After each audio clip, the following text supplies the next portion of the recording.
I am very excited to start today's video because I will finally be making my very first pair of 18th century stays.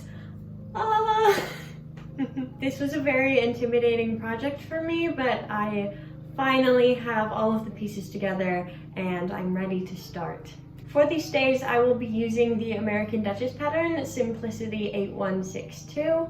This was the first stay pattern that American Duchess released, and as such I think it is also their less historically accurate of the two corset patterns that they have.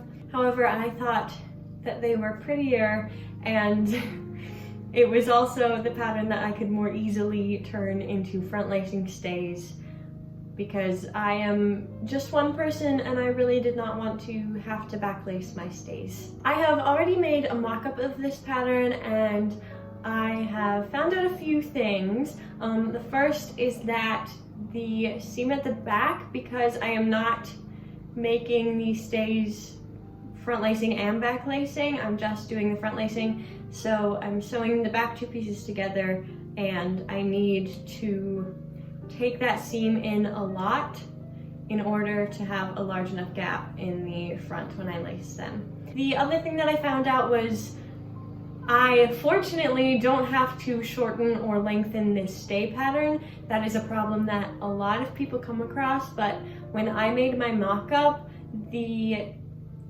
top of the stays just sat where it was supposed to, and then the tabs at the bottom naturally just spread out where my hips started, so I was able to like bend over and the tabs were at all the right places. So luckily my torso seems to be the correct proportion in length that this pattern was manufactured for. If you make this pattern, that most likely will not be the case. So I will link down the American Duchess resources in the description below if you are making this pattern and you find that you need to shorten or lengthen it. I fortunately do not. So I already have all of the pieces cut out for these stays. I am using size, I have it right here. For these stays, I am using size 12, and I already have all of the pieces cut out. So I'm going to make these stays be 4 layers. I'm going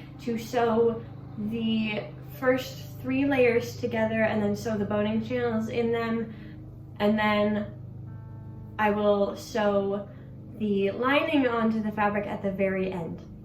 But the first 3 layers of fabric that I have is a white linen that was a tablecloth or a curtain of some kind that I found at a thrift store.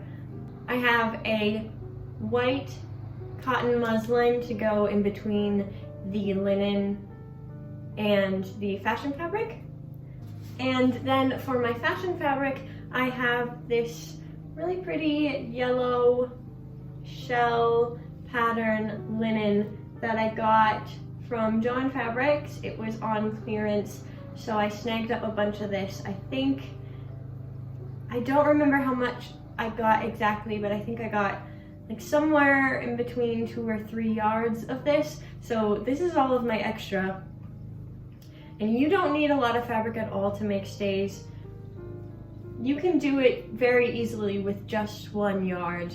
So like I said, I have all of my pieces already cut out. You can see here is one of the front pieces. This will be the left front piece, so it'll sit here. And I'm not going to make straps for these, so I will eventually like cut this part down to match up with the side more. And not doing the shoulder straps is just personal preference, really. I prefer to have more movement in my shoulder areas with these stays. So as you can see, I have my yellow fashion fabric, and then the next layer is the cotton muslin, and the layer behind that is my thrifted white linen.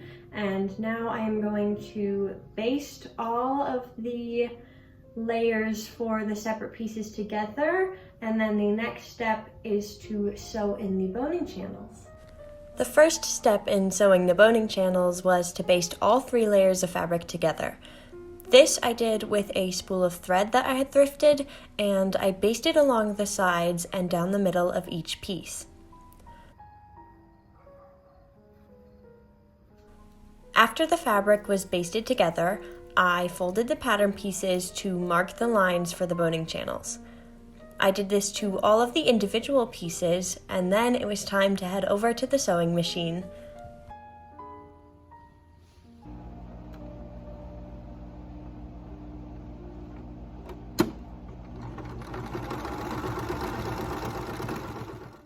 Historically, boning channels were sewn by hand, as the invention of the sewing machine did not occur until the end of the 18th century, and they did not become widely available until the 19th and 20th centuries.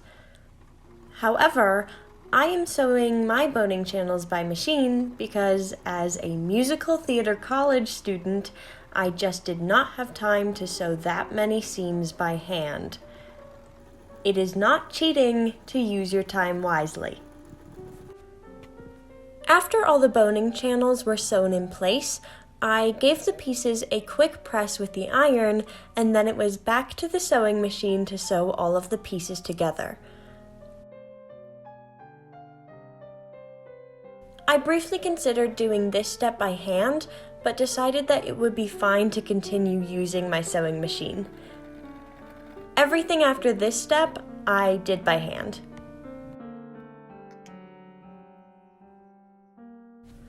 The next step was to sew in the eyelets, which I don't have a lot of footage of.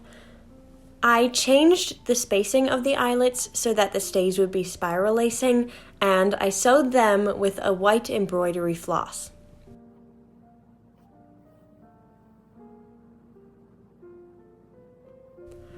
After the eyelets were in, I was able to try on the stays to see how they fit. Then it was time to cut the tabs open. You can see here that I also had to take in the back 2 pieces in order for the stays to fit me nicely, so I also trimmed down the seam allowance at that time. Once I was happy with the fit, I gave everything another press and sewed along the bottom edge of the tabs so that I could put the boning in.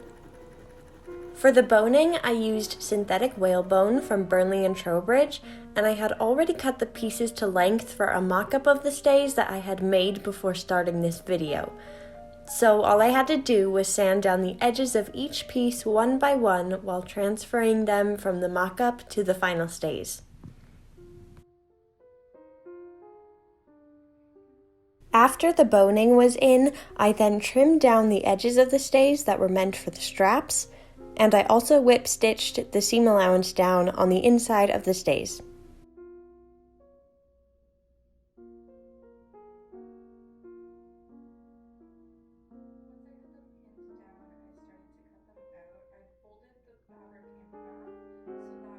I am at my parents' house for the holidays, and I am so close to having these stays done.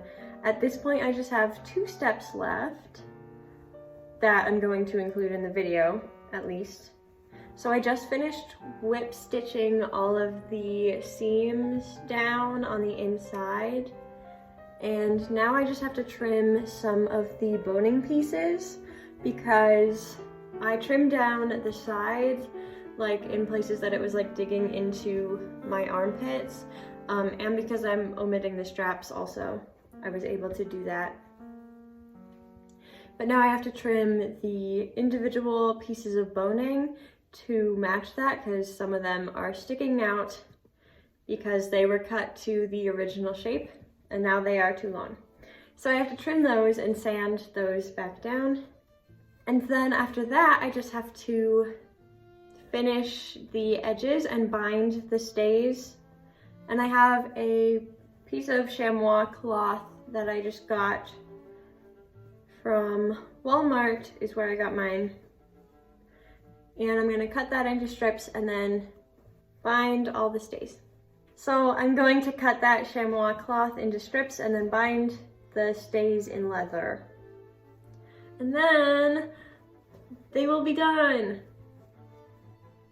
I am so excited to finish these. I have no doubt that I will finish them before the holidays are over, so I'm very excited. Yay! Okay, so I have my leather here and I've been marking out the strips that will bind the top and the bottom edges, but I'm also going to mark out some tiny strips to cover the seams, each of the seams, which there are extant examples where they have been bound in that way, like this one. See, there's like pieces of leather going on each of the seams.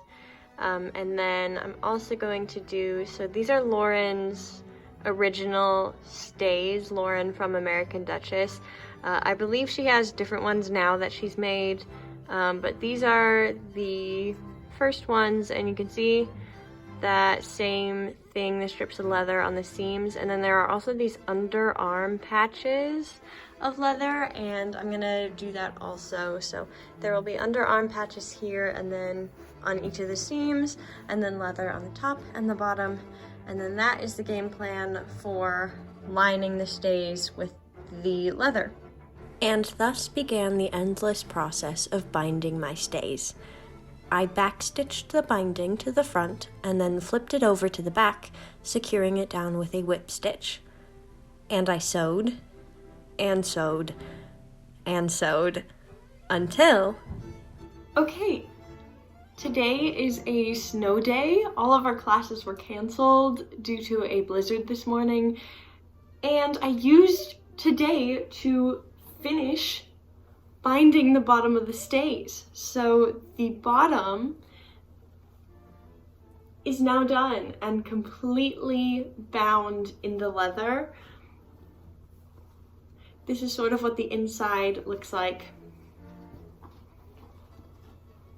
So yeah, the bottom is bound, and I am working on the top binding now. I am back stitching it to the front, and then I will flip it over and whip stitch it down just like I did on the bottom, which will be significantly easier because the top does not have all the curves that the bottom has. So yeah, hopefully this will go by super quick, and then my stays will be done finally.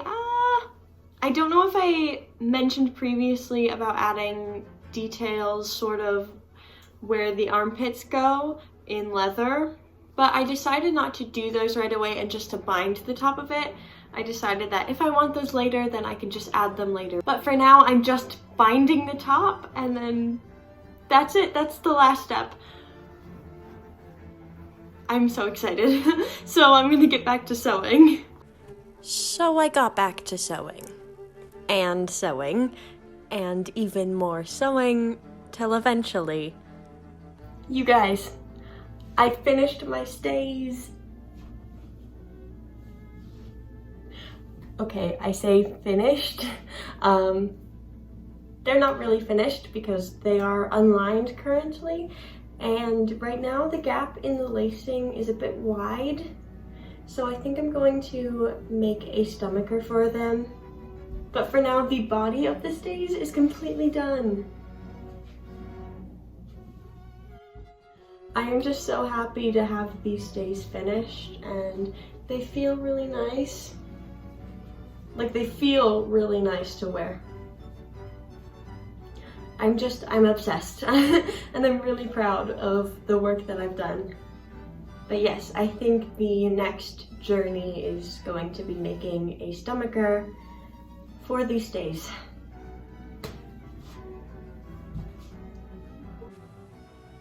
In order to make the stomacher for these stays, I used loose leaf paper to trace around the gap in my lacing. I made sure to trace on the outside of my eyelets so there would be room for the stomacher to overlap underneath the edge of the stays.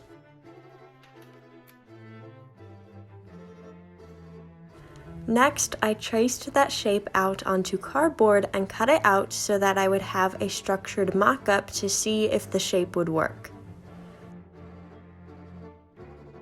Once I was satisfied, I used the cardboard as a pattern piece to cut out my 3 layers of fabric.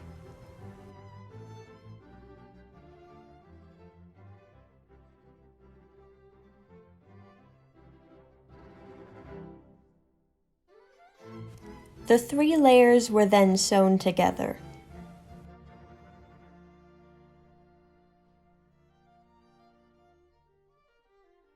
Okay, this is the current state of my stomacher.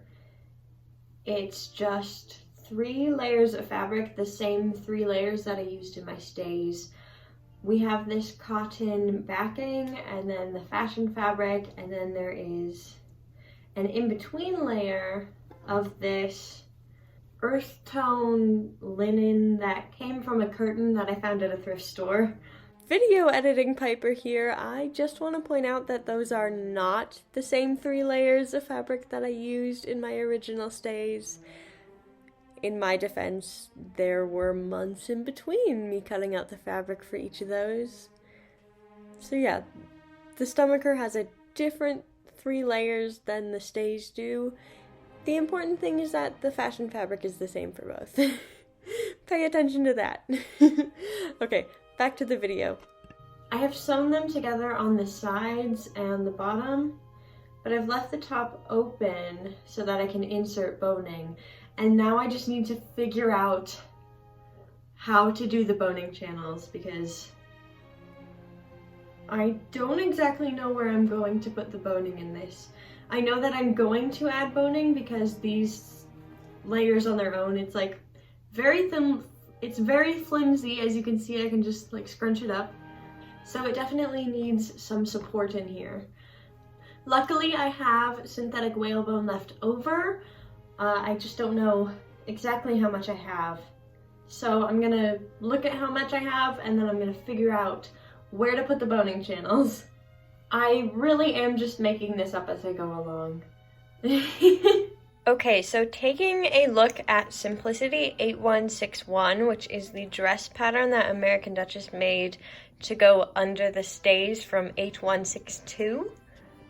The bodices of the dresses have stomachers with them, and if we look here, and if we zoom in, you'll see that the stomachers have this pattern where there are 3 boning channels down the middle, and then 2 off to the side, 1 on each side.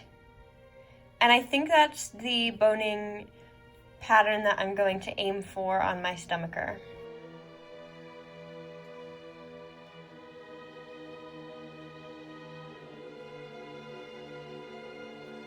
Okay, these are the boning channels that I marked out. I've got 3 down the middle, and then 1 sort of at the halfway point between this set of boning and the edge of the top here, just going straight down.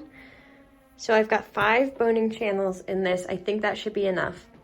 And this is the amount of synthetic whalebone that I have left. And I measured this out also just kind of by placing it on top and then holding the point where that ended and then bringing it up to the next boning channel. And I should have plenty of this and even some extra to do all of these bonings in here. So now I'm gonna go sew these boning channels into place, and then it will be time to cut some more boning for the stomacher.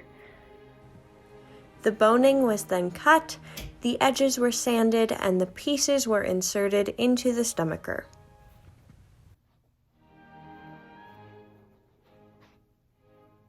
Alright, so the boning is in the stomacher now, and I just have these books on it because the boning is still a little bit curved, because that's how the boning is shipped to you. It'll be in a circle, wrapped up in a circle, and that's just how it's sent. So I have these on here working on flattening that out.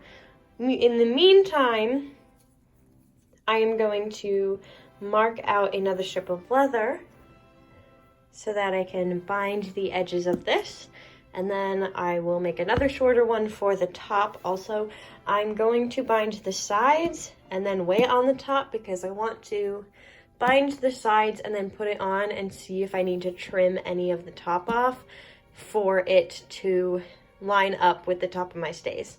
So that's the plan. Gonna mark this and then bind the sides.